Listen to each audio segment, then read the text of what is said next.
Selamat tahun baru, karena saya tahu beberapa dari saudara belum saya sempat say Happy New Year, meskipun mungkin 11 bulan lagi sudah selesai dan 1 bulan cepat sekali.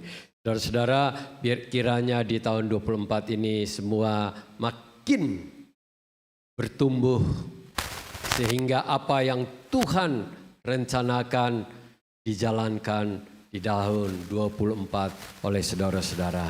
Tuhan memberkati. Saat ini saya rindu membagikan firman Tuhan dengan tema finish well. Selesai dengan baik. Ya, mulai dengan baik itu bagus, tetapi lebih penting adalah selesai dengan baik. Saudara-saudara, karena yang dimaksudkan dengan apa yang akan kita baca di sini yaitu satu ayat, yaitu 2 Timotius 4 ayat 7 berkata, "Aku telah mengakhiri pertandingan yang baik. Aku telah mencapai garis akhir dan aku telah memelihara iman."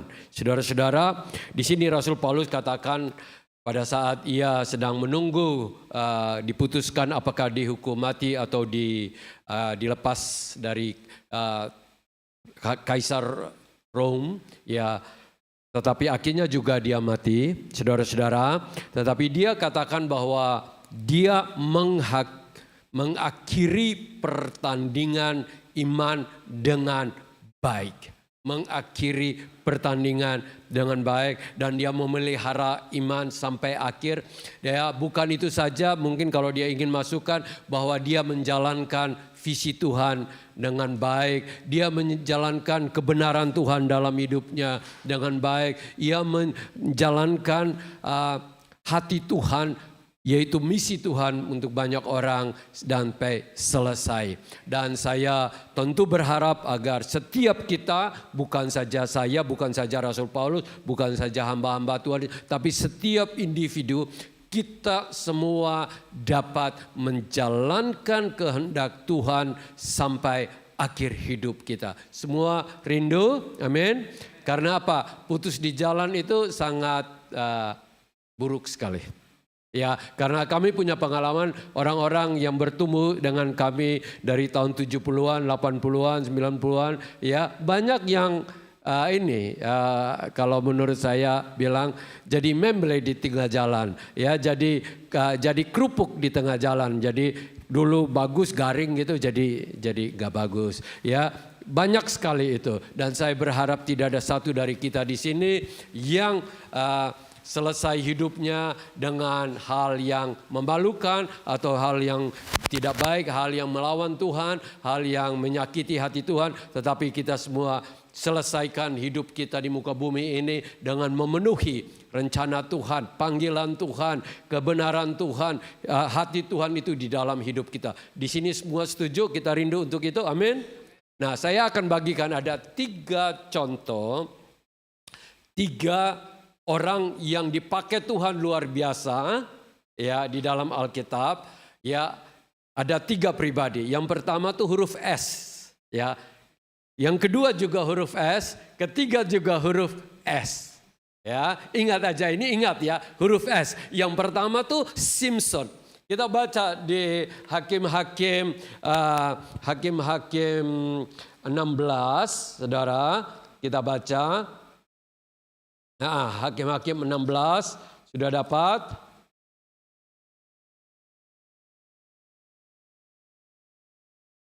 Oke. Di situ sudah ditulis, lalu berserulah perempuan ini. Yang di perempuan ini adalah Delilah. Ya, orang Filistin menyergap engkau, Simpson, maka terjagalah ia dari tidur serta katanya, ya, seperti yang sudah aku bebas dan meronta, tetapi tidak diketahuinya bahwa Tuhan telah meninggalkan dia. Orang Filistin itu menangkap dia dan mencungkil kedua matanya dan membawanya ke Gaza. Tentu Gaza yang sama seperti sekarang juga. Di situ ia dibelenggu dengan 2 rantai tembaga dan pekerjaannya di penjara ialah menggiling, ya, Saudara-saudara, satu pribadi yang waktu masa mudanya itu luar biasa powerfulnya. Kalau saudara baca di Hakim-Hakim 13 sampai ini, saudara akan ketemukan bahwa dengan apa saja dia dapat mengalahkan, bukannya sedikit orang, sampai beribu orang pun mati kalah dengan dia. Tetapi karena apa? Karena seorang wanita. Ini Simpson ini nggak bisa kontrol, dia punya, kalau lihat seorang wanita langsung dia minta untuk diambil jadi istrinya apa aja. Ya sampai orang tua pun dipaksa sama dia. Akhirnya apa saudara-saudara? Akhirnya karena perempuan pun, dia yang perkasa, roh Tuhan, menang jadi hakim-hakim. Akhirnya apa? Dia digoda, dirayu sama Delilah. Akhirnya apa saudara-saudara? Dia kehilangan kekuatan. Benar enggak? Memalukan sekali. Dan zaman sekarang sebenarnya banyak orang yang jatuh dalam hal yang sama. Jatuh dalam hal, ada hamba Tuhan yang jatuh, kita dengar, tetapi biarlah itu menjadi teladan bagi kita supaya kita tidak jatuh seperti demikian.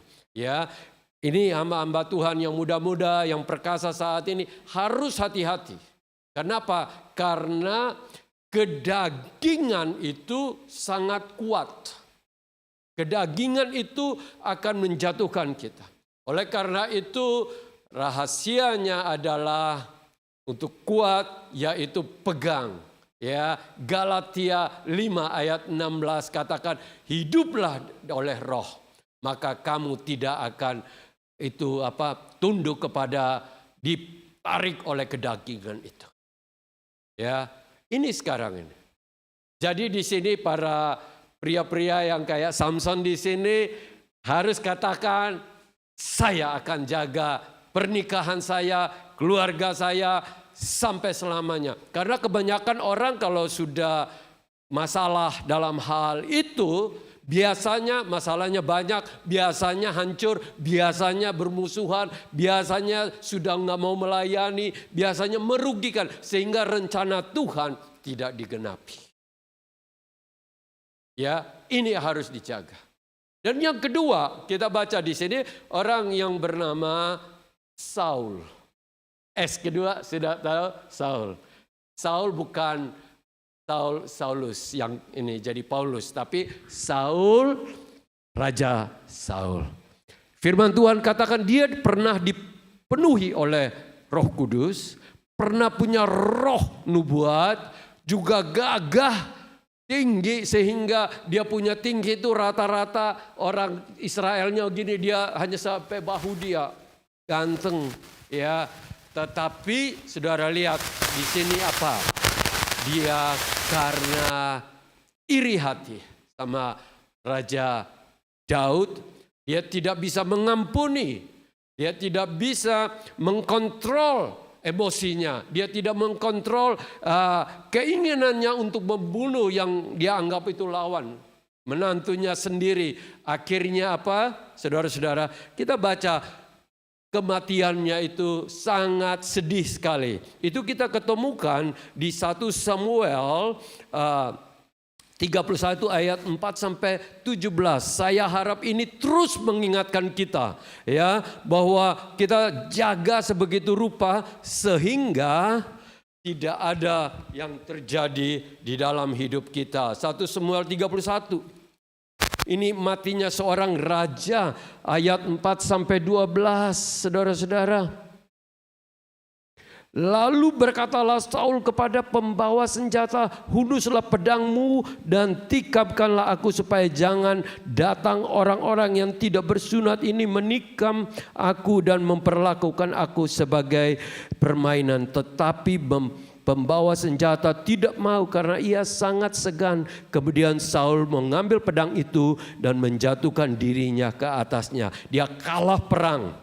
Dia dan 3 anak-anaknya mati lawan orang-orang Filistin, saudara-saudara. Ketika pembawa senjata itu melihat bahwa Saul telah mati, ia pun menjatuhkan dirinya ke atas pedang lalu mati bersama-sama dengan Saul. Jadi Saul, ketiga anaknya dan pembawa senjata dan seluruh tentaranya sama-sama mati pada hari itu. Ketika dilihat orang Israel yang di seberang lembah dan yang sekarang sungai Yordan bahwa tentara Israel telah melarikan diri, bahwa Saul serta anak-anaknya sudah mati, maka mereka meninggalkan kota-kota lalu melarikan diri. Kemudian datanglah orang Filistin menetap di sana. Ketika keesokan harinya orang Filistin datang merampasi orang-orang mati terbunuh itu, didapatinya Saul dan ketiga anaknya tergelimpang di pegunungan Gilboa. Mereka menjung kepala Saul, merampas segala senjatanya dan menyuruh orang berkeliling di negeri orang Filistin untuk menyampaikan kabar itu di kuil berhala dan berkat. Kemudian mereka menaruh senjata Saul. Ini basically begini ya. Terakhir dia dibakar. Hanya satu orang percaya yang orang Israel itu yang mati dibakar, tuh hanya dia ini. Saudara-saudara, sedih bukan? Satu orang yang raja disegani, raja pertama orang Israel, tetapi matinya sudah harus bunuh diri, harus itu kepalanya dipancung, terbakar. Saudara-saudara, kita perlu harus menjaga di dalam hidup kita supaya jangan sampai kita itu iman di tengah jalan itu mundur. Karena kalau iman tengah mundur, sifat jelek itu akan masuk. Kedagingan itu masuk, roh jahat itu akan masuk. Dan buktinya dia mau untuk beritahu, mau tahu tentang kehendak Tuhan, pergi ke cari peramal di Endor, di kota kecil itu. Perempuan, coba bayangkan.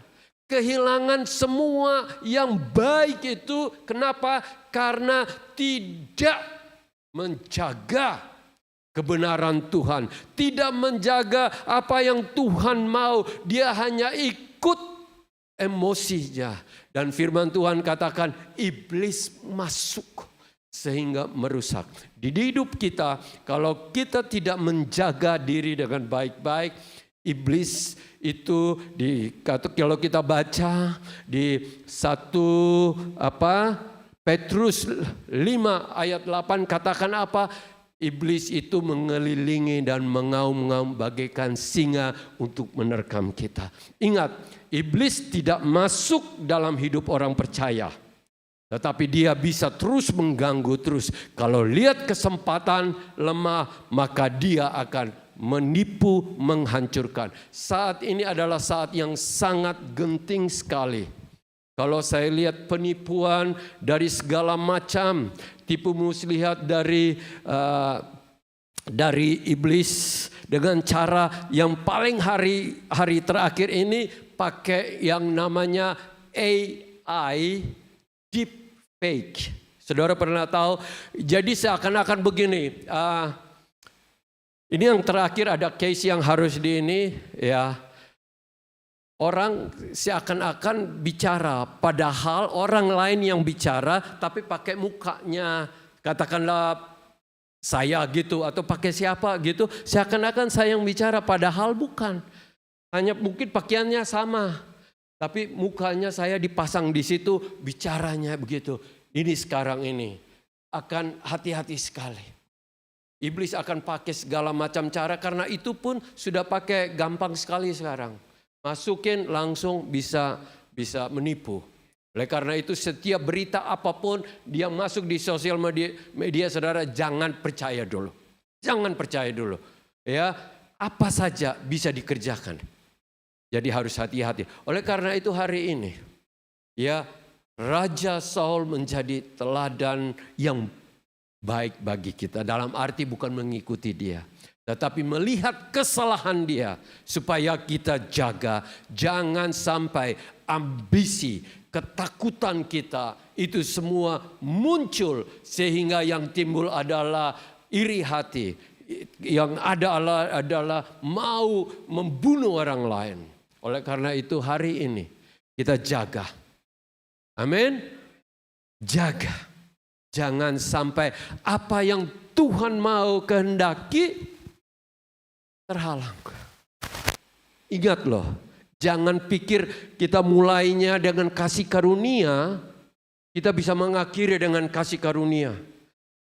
Jemaat di di Galatia, Paulus katakan begini, kamu mulai dengan roh. Kenapa kamu mengakhiri dengan kedagingan? Kamu yang mulai karena kuasa Tuhan, mulai dengan dengan Roh Kudus, dengan kuasa hadirat Tuhan, tetapi kamu mulai ditipu lagi. Kamu mulai dengan kasih karunia, tetapi kenapa kamu mengakhiri dengan apa? Oleh karena itu saudara-saudara, kita hari ini harus ambil keputusan bahwa hidupku adalah Kristus. Siapa yang sudah ambil keputusan demikian, tolong angkat tangan. Angkat tangan. Ya, kalau kita nggak angkat tangan, iblis pasti lihat. Dia lihat, ini mangsa muda, ditipu sedikit aja sudah langsung ini. Kita harus seperti Rasul Paulus, katakan hidupku bukannya aku lagi, tapi Kristus. Ya, ingat loh, kalau kita setengah-setengah sama Tuhan, saya hanya katakan rugi kita, rugi. Kenapa?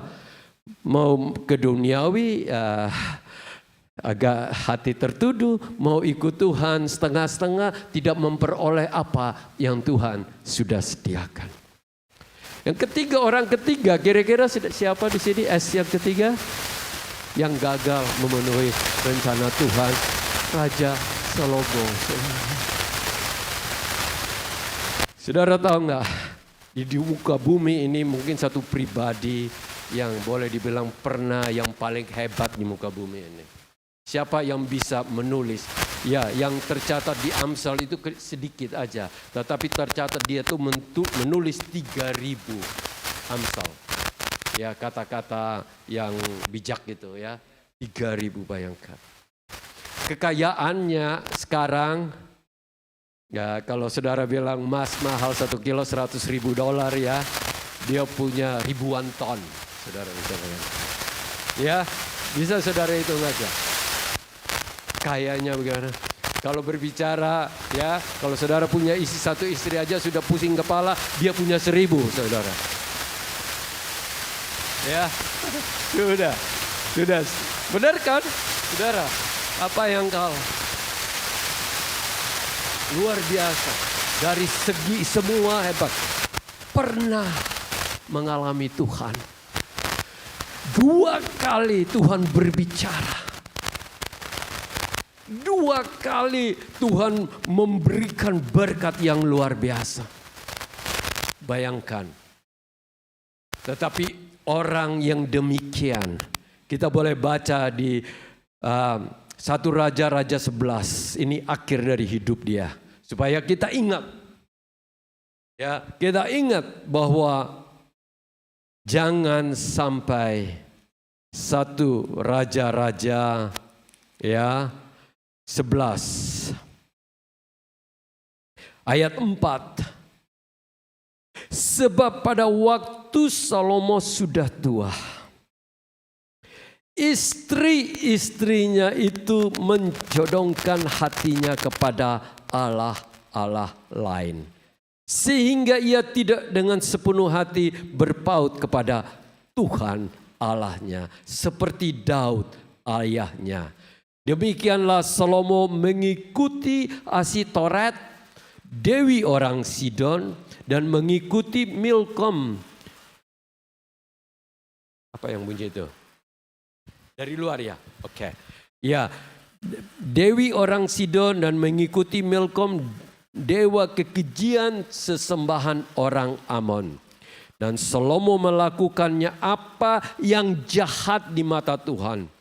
Ia tidak dengan sepenuh hati mengikuti Tuhan seperti Daud.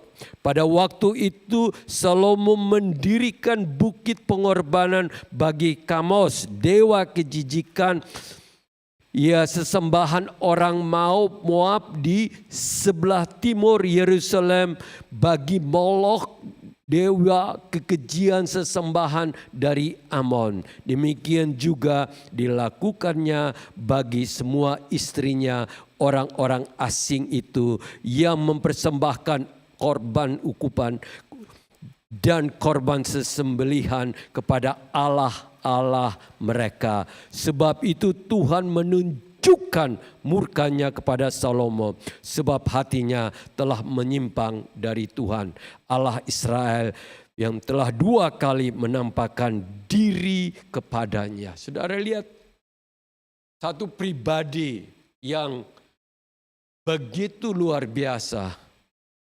tetapi dikatakan sudah tua, akhirnya apa? Dia kalah. Bukan saja kalah, dia jatuh. Bukan saja jatuh, dia memalukan dan dimurkai oleh Tuhan, dikata. Dan kenapa? Dia membangun apa yang menjadi musuh Tuhan. Hal-hal yang kejijikan bagi orang Israel, kejijikan bagi Tuhan. Dia mau dewa-dewa itu semua yang sekitar orang-orang itu, yang di mana Tuhan mengirim orang Israel waktu Yosua masuk untuk mengusir orang-orang keluar, tapi dia welcome mereka masuk kembali. Bayangkan. Dan saat ini saya hanya katakan bahwa negara Australia sangat welcome segala macam. Negara ini adalah negara yang dimulai dengan kekristenan. Dimulai. Ya, tapi tahun ke tahun saya makin melihat bahwa segala masuk di sini. Waktu saya ada di New Zealand, di Queenstown, saya lihat ada sini. Kita mau merayakan itu hari raya orang India punya Diwali itu loh. Yang Diwali, yang dewa-dewa yang ada 8 kepala atau apa gitu. Mereka sedang merayakan di sana. Padahal di kiri kanan itu dulu bekas gereja semua. Sekarang kita sedang mengalami hal yang demikian.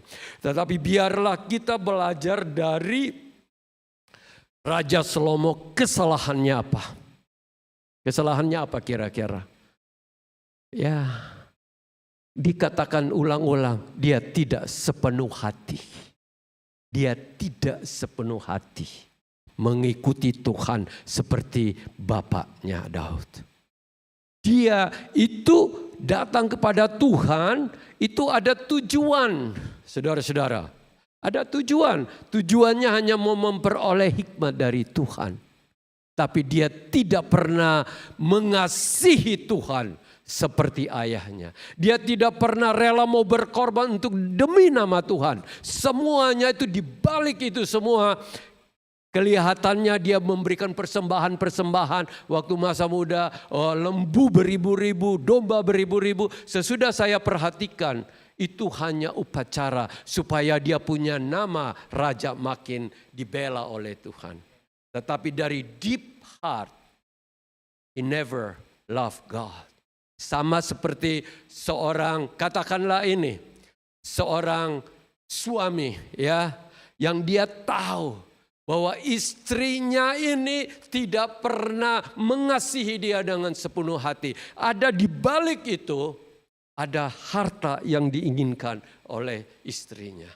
Sekarang ini terjadi, kemarin ada diskusi, ini hanya for information, ya, banyak pria-pria yang kaya, pria-pria Australia yang kaya menikah cewek-cewek dari Filipina yang muda atau dari Thailand.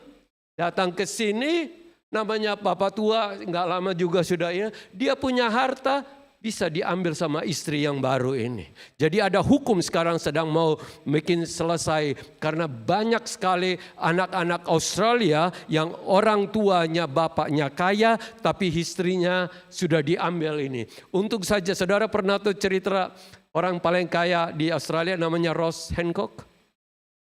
Ross Hancock itu papanya sudah tua, namanya kesepian, cari istri Filipina.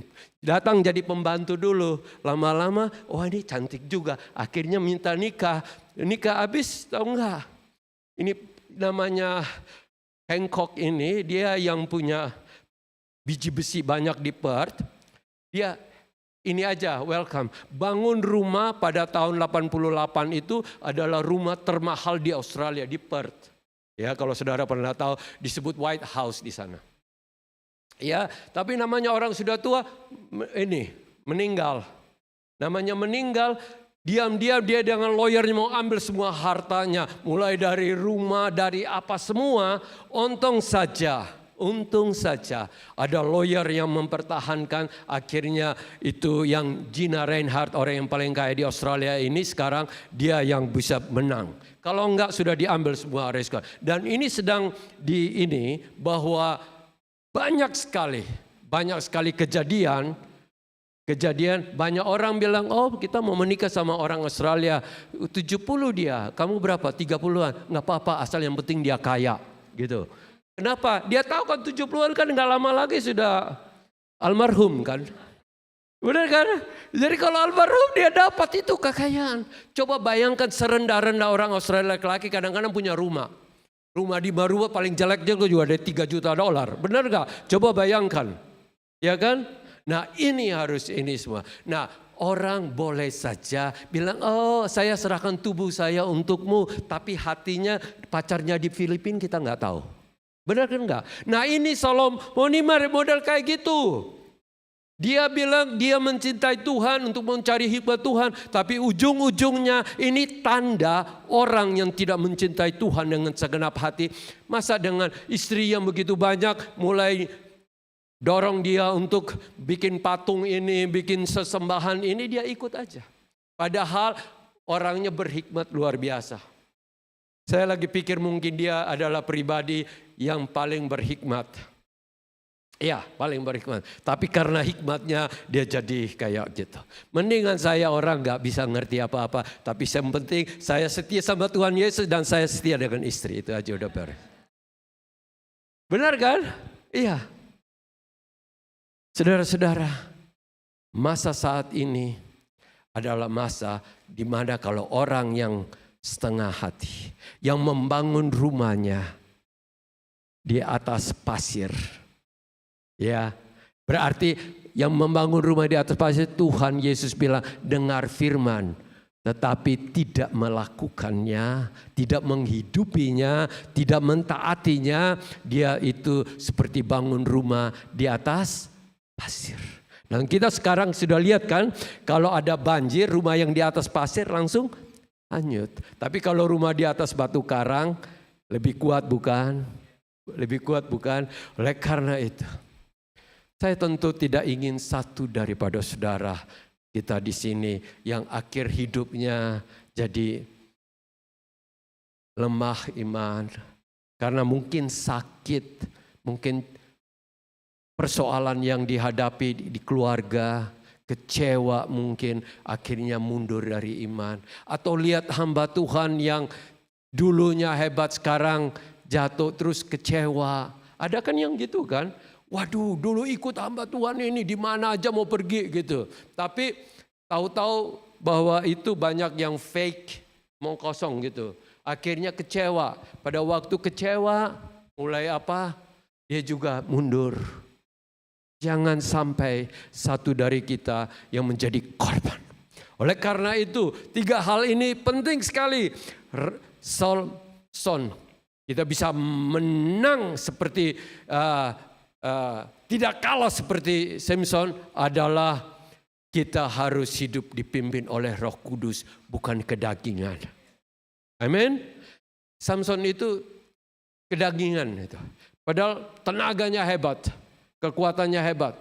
Tapi setiap kali kalau saudara baca, setiap kali lagi lihat orang perempuan, matanya langsung berubah dia.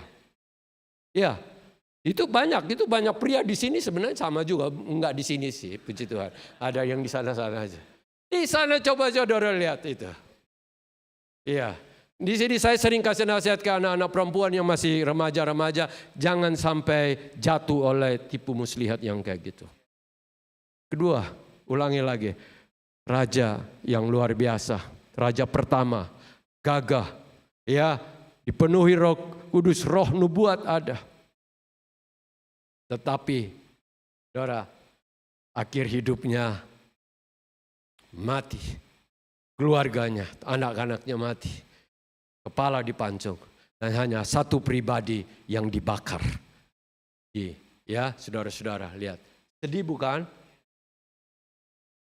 Ketiga, raja yang paling bijaksana, paling berhikmat, paling ini semua, ya. Amsal tertulis, Kidung Agung, apalagi selain itu satu lagi. Pengkhotbah, luar biasa. Akhirnya di akhir hidupnya, dia bilang apa? Semua sia-sia bukan? Sadar sia-sia. Karena itu saya tidak mau panjangkan. Tapi ini biarlah peringatan untuk kita semua.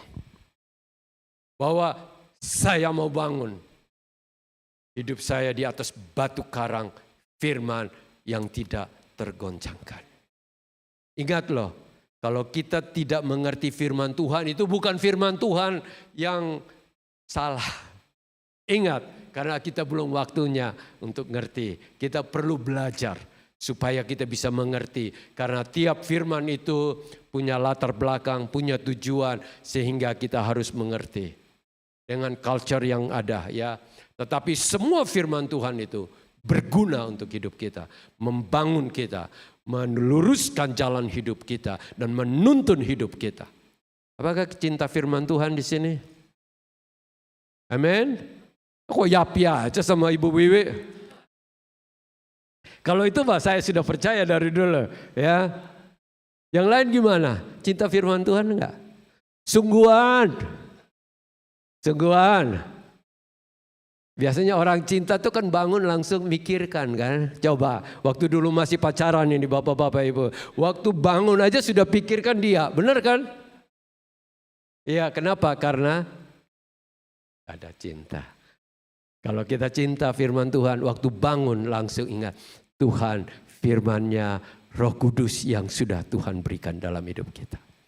Ingat loh, kita butuh kekuatan itu. Karena saya hanya berdoa untuk diri saya juga tiap hari. Tuhan, jangan sampai saya yang sudah mulai dari tahun 70-an waktu terima Tuhan Yesus. Sekarang sudah 2000 lebih. Ya, saya bisa terus menjaga hidup saya supaya diketemukan layak di hadapan-Mu. Saya hanya selalu berdoa, Tuhan, biarlah waktu saya sampai sana enggak usah muluk-muluk Tuhan, diterima aja, saya sudah bilang, saya sudah happy. Ingat loh, diterima di sorga jauh lebih baik daripada diterima di neraka. Ya, mungkin setan akan welcome you, welcome. Ya, tapi masuknya neraka, kena tipu loh. Ya, jaga. Ingat, siapa yang bisa ingat ini? Yang pertama siapa? Simson ya. Yang kedua Raja Saul. Jangan sampai seperti mereka. Yang ketiga Salomo. Ya, mari kita berdoa.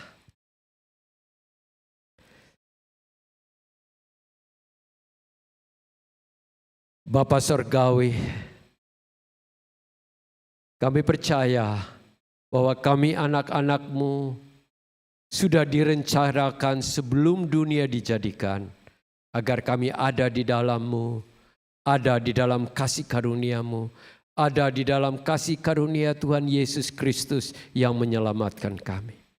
Dan Engkau sudah punya rencana agar hidup kami adalah pribadi yang mengalami Engkau, yang bertumbuh di dalam Engkau, berakar di dalam Engkau, berbuah-buah di dalam Engkau. Bahkan Engkau sudah menyiapkan berkat yang mulia, yaitu kehidupan kekal selama-lamanya. Bahkan dalam perjalanan kami di muka bumi ini, Engkau akan menopang kami. Biarlah kami tidak seperti Terah, yang Tuhan menginginkan dia untuk mencapai tanah perjanjian. Tetapi di Haran ia sudah berhenti. Hanya anak, menantu, dan cucu yang terus sampai ke tanah Kanaan. Kami juga berdoa, Tuhan, biarlah setiap dari kami di sini tidak menjadi seperti Terah. Tetapi kami boleh seperti Abraham yang melakukan kehendak Tuhan, yang menjadi sahabat Tuhan, yang memperoleh semua promise, janji-janji digenapi hingga saat ini. Nama masih disebut Bapa orang beriman. Tuhan, biarlah hamba-Mu ini juga dengan seluruh jemaat-Mu di sini Tuhan. Kami belajar dari orang Israel yang keluar dengan penuh sukacita dan mujizat dari Mesir. Tetapi hampir seluruhnya tidak sampai di tanah perjanjian, tetapi mati di padang gurun. Karena pemberontakan, karena tidak dengan segenap hati mengikuti Tuhan, karena tidak sungguh-sungguh mencari Tuhan seperti Kaleb dan Yosua. Biarlah Tuhan kami belajar Tuhan, supaya apa yang Engkau inginkan kami boleh jalankan sama seperti Rasul Paulus, di mana ia katakan, aku menyelesaikan sampai akhir hidupku. Pertandingan yang berat ia lalui dan ia menang satu demi satu. Tuhan, biarlah iman kami diketemukan masih tetap kuat, bersemangat sampai akhir hidup kami. Bahkan di hari tua kami makin berbuah bagaikan pohon zaitun yang akan terus berbuah dan melipat ganda. Tuhan, hamba-Mu berdoa untuk jemaat-Mu yang ada di sini. Mulai dari Tuhan, Pastor Yapi, Feve dan seluruh tim sini, Pak Gideon dan Ibu Yudi yang menjadi orang tua di sini Tuhan, dan orang tua yang lain ada di sini. Kami semua ditemukan setia sampai akhir, diketemukan terus berbuah sampai Tuhan datang menjemput kami. Hamba-Mu berdoa supaya setiap anak-anak-Mu, mereka menang atas segala cobaan, mereka menang atas segala tantangan dan ujian, mereka menang atas segala tipu muslihat iblis, mereka menang atas semua tipu kedagingan dari kesombongan manusia. Mereka menang atas itu semua, dan mereka tidak Tuhan ditipu oleh dunia dan sistem dunia ini. Tetapi Tuhan, kami boleh hidup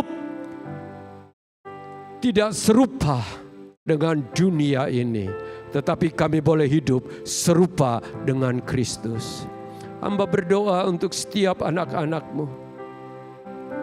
Biar hari lepas hari kami mungkin beribadah hanya sekali atau 2 kali seminggu, tapi setiap jam kami mengisi hidup kami dengan firman kebenaran-Mu. Kami isi hidup kami bukan dengan hal-hal yang sia-sia, tapi hal-hal yang berguna untuk manusia rohani kami. Mari Tuhan, Engkau berikan kami hikmat dan kekuatan, supaya seluruh hidup kami boleh memperoleh kemenangan atas semua tantangan hidup kami, karena Engkau yang menguatkan kami. Mari kita bangkit berdiri dan kita mau sama-sama berdoa. Dan biarlah kita taruh tangan kami di dada sebagai tanda bahwa Tuhan, tolonglah aku. Katakan, Tuhan Yesus, tolonglah aku, supaya seluruh hidupku tidak pernah ada masa yang lemah, tetapi aku tetap kuat mengikuti Engkau, dan hatiku selalu berkobar-kobar untuk hidup dalam kebenaran-Mu dan mengasihi-Mu dan di dalam jalan-Mu. Tolonglah kami. Dengan kekuatan kami sendiri kami tidak mampu, tapi Engkau yang menopang kami. Kami mengandalkan Engkau, mengandalkan Roh Kudus, mengandalkan firman Tuhan, dan mengandalkan kemuliaan Bapa. Terima kasih untuk hari ini. Inilah hidup kami. Biarlah kami menang atas segala tantangan dan mencapai garis akhir demi kemuliaan-Mu dan kebaikan kami. Dalam nama Tuhan Yesus. Tuhan Yesus. Amin. Amin. Silakan saudara duduk. Thank you Om Sam. Ya, kita percaya kita diberkati saudara. Ya, saudara diberkati.